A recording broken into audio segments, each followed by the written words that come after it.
Я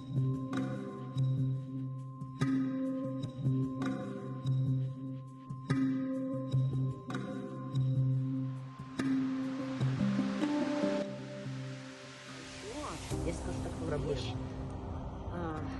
Затрону здесь духовный аспект. Но не высокодуховный аспект, а, так сказать, специфический духовный аспект. Дело в том, что каждый человек, живущий, да, испытывающий состояние под названием жизнь, на самом деле имеет, как бы сказать, вот ангела-хранителя.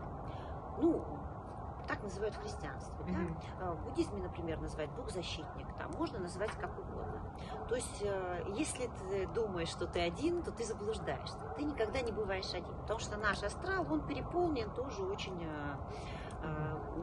такой довольно обильной, интенсивной жизнью. И вот дело в том, что в зависимости от того, чем человек занимается в жизни, таков его и ангел-хранитель, да, таков его бог-защитник. Вот обратите внимание, например, возьмем алкоголика. Ведь, например, какой-то трезвый человек с лавочки упадет, да, и, как говорится, ему может и кирдык-башка, да, наступить. А какой-нибудь, так сказать, пьяница вывалится там с 8-го этажа, и ему ничего не делается. То есть и люди, ну вот в рубашке родился там, ладно, вот у него такой ангел-хранитель. Я помню, у меня в молодости тоже был знакомый один, он пил каждый день по бутылке водки. И с ним ничего не происходило. Он говорит, меня боги берегут. Вы знаете, нельзя сказать, что они неправы. В каком смысле? В смысле в том, что таких людей действительно, можно сказать, охраняют, вы поймите меня правильно, соответствующие сущности, то есть соответствующие боги-защитники, их сложно назвать богами, просто сложно найти в русском там языке или в каком-либо другом точную формулировку, потому что это то, что мы не видим, да? И вот эти самые духи, давайте назовем их так, они питаются нашими состояниями. То есть, если ваше состояние, которое вы испытываете в жизни, достаточно, просто, так скажем, высокое, то у вас соответствующий и ангел-хранитель. Если ваше состояние низкое, то у вас соответствующий ангел-хранитель. Что он делает? Он постоянно вас провоцирует на то, чтобы вы делали то или иное, то, что ему нравится, чтобы он мог это, образно говоря, скушать. Он этим питается. Например, тот самый алкоголик, его постоянно будут провоцировать. Наркоман. Они постоянно будут его помещать в такие условия, создавать такую атмосферу, чтобы он не мог бросить, чтобы он не мог от этого уйти. То же самое происходит со всеми зависимостями. Компьютерные игры, например. Любые другие азартные игры. То есть вокруг этого человека собирается определенное количество сущностей, которые его на это провоцируют. Человек мне может сказать, и мне пофиг, там, и так далее. Но дело в том, что эти души съедают энергию, которую воспроизводит этот человек, и фактически человек в итоге остается изможденным. То есть, если ему кажется, что такая прыть его будет длиться вечно, то это глубочайшее заблуждение. Так же происходит и с мастурбацией. То есть в итоге мужчина, который много лет мастурбирует, он действительно становится бледным и зеленым, как тот самый ребенок, о котором мы говорили в начале. Он начинает болеть различными болезнями. Естественно, он даже ему и на ум не придет, что это связано с его бесконечной потерей жизненной силы. И сокращается срок его жизни. Это давно уже ясно духовным людям, которые не случайно образовали монастыри для того, чтобы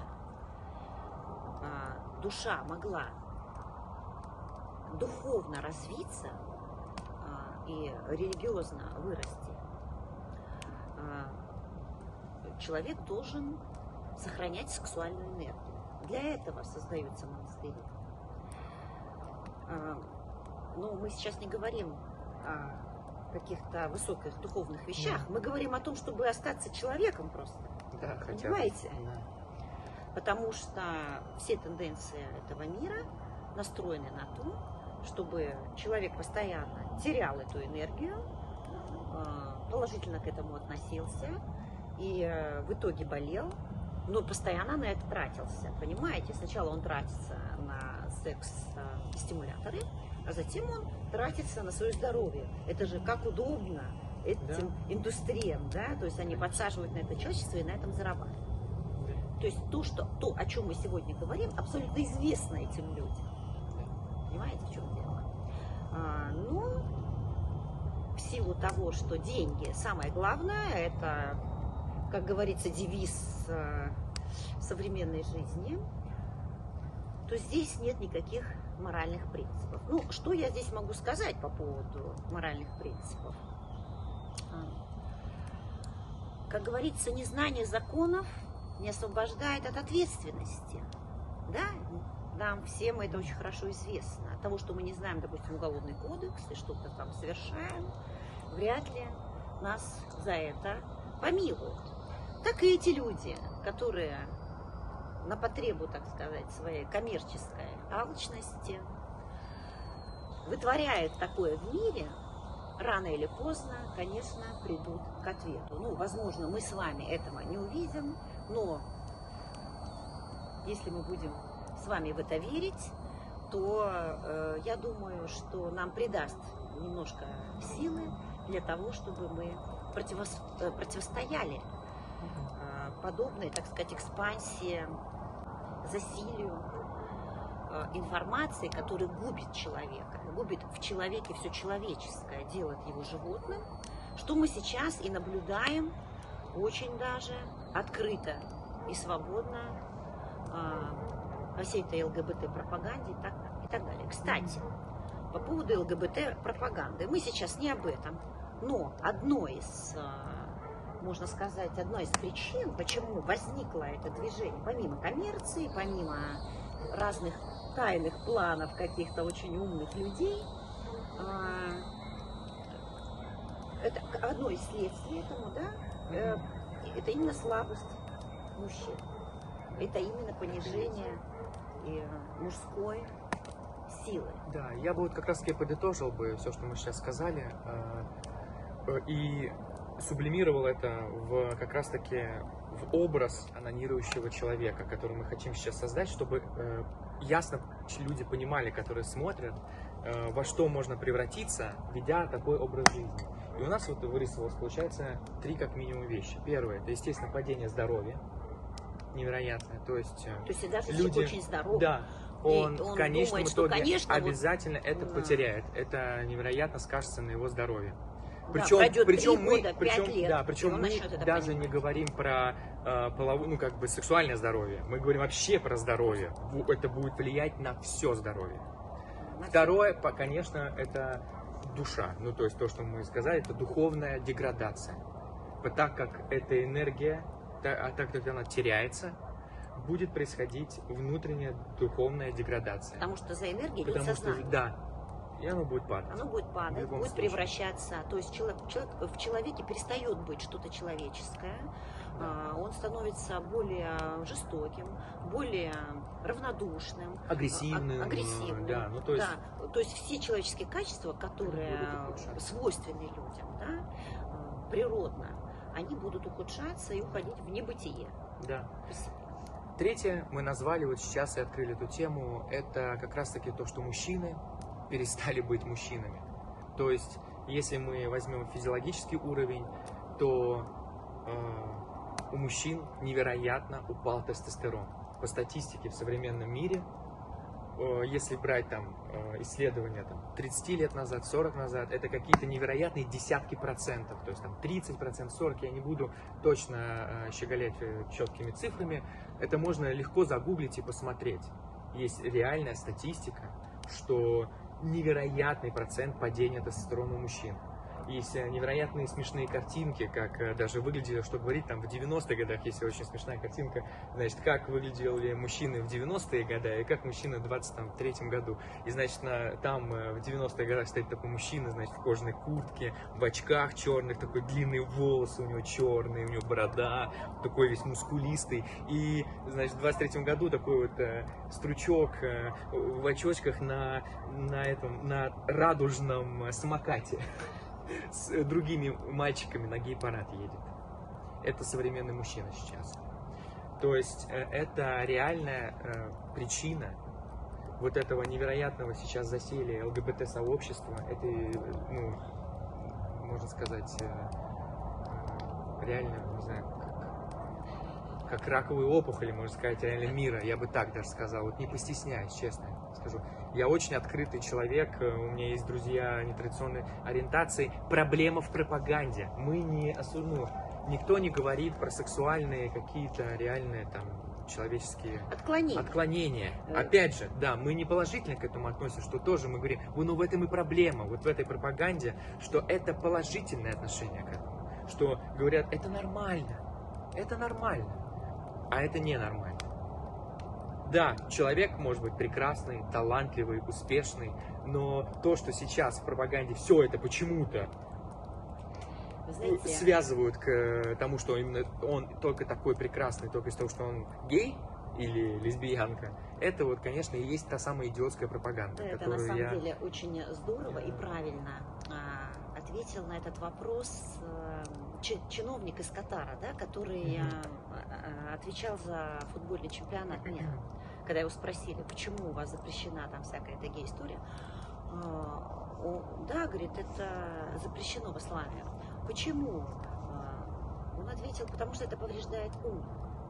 Ведь на самом деле, если мы обратим внимание на людей, склонных, так сказать, удовлетворять себя таким, скажем, нетрадиционным способом, то мы четко, ясно поймем, что, ну, во-первых, эти люди не всегда адекватно себя ведут, то есть ум поврежден, да, в них больше развита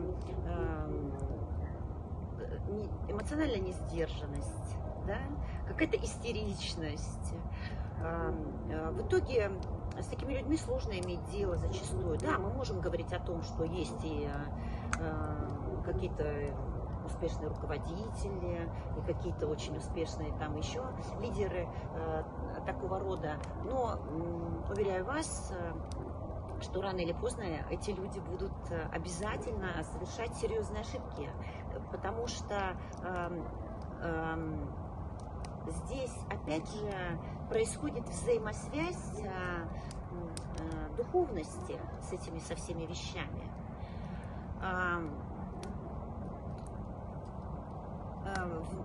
Человек создан не только из мяса, крови, и костей там, и так далее. Да? В нас естественным образом присутствует жизненная энергия, у которой, ну то, что у нас 84 тысячи каналов по одной классификации, по другой, 72 тысячи энергетических каналов в теле. И каждая энергия должна находиться в теле, на своем месте и выполнять свою роль. Понимаете, в чем дело? И когда происходит нарушение этого, то оно тянет за веревочку за собой проблемы всего энергобаланса в теле. И так как ум человека очень сильно завязан на энергии, то, соответственно, его в итоге и интеллектуальные способности, и способности анализировать, и способности, скажем так, сопереживать и так далее, к сожалению, будут деградировать. Вот мы немножко затронули такую тему, начали с мастурбации, да, подошли к нетрадиционной сексуальной ориентации. Поэтому я не осуждаю таких людей, я бы назвала это отклонением, отклонениям, да? И как мы знаем, в жизни много разных отклонений, психических заболеваний. Есть опасно для общества, есть не опасно для общества. И они как-то классифицируются, с ними как-то работают. Психологи или какие-то еще люди, ну, профессионально на это заточены, изучающие эти явления. Поэтому с этой точки зрения я бы тоже, ну, выделила бы эту категорию людей просто в, как бы сказать, в категорию людей с некоторыми неопасными, допустим, для общества, ну, некоторыми нарушениями. Это не значит, что этих людей надо не уважать или их как-то оскорблять, или как-то... Просто есть понимание этого. Есть понимание, и ничего не поделаешь. Особенно, если это какая-то природная вещь. Такое есть. Вы понимаете, когда это природная вещь, ну, это обычно всегда видно уже у ребенка там, и так далее, да? Либо по половым признакам, либо по его какому-то странному поведению с детства. Это одна история. Но когда ребенок абсолютно нормальный или взрослый абсолютно нормальный, но из-за пропаганды, из-за этой кучи этой информации, да, которая вся идет со знаком плюс, он начинает вдруг, ну, скажем так, выделывать коленцы. В буквальном смысле слова, да? Или представлять себя там, не знаю, ежиком или каким-нибудь там слоником, что часто происходит на Западе. У нас, по-моему, еще не очень сильно как-то народ разошелся в эту сторону. Вот. То, конечно, мы не можем говорить о здравом уме. Мы не можем говорить о нормальной психике.